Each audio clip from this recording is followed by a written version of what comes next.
আসসালামু আলাইকুম। আমি তো গায়েস সবার উদ্দেশ্যে একটা কথা বলতে চাইছিলাম। আমার নানা, এই যে এই পাশে দেখান, ইনি হইলো আমার নানা, রক্তের, আবার দূরের কেউ না। নানার জন্য একটা পাত্রী দেখার জন্য অনেক জায়গায় লিঙ্ক লাগাইছি।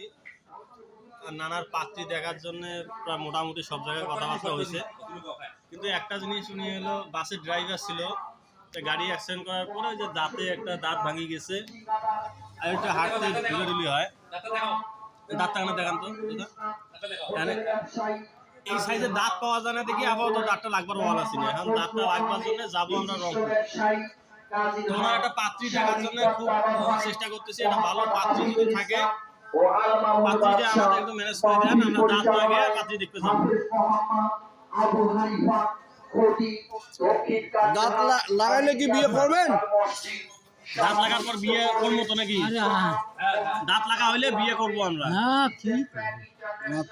আমরা এক পায়ে খাড়া আছি। পাত্রী কেমন একটু বর্ণনা দেন, কেমন লাগবে?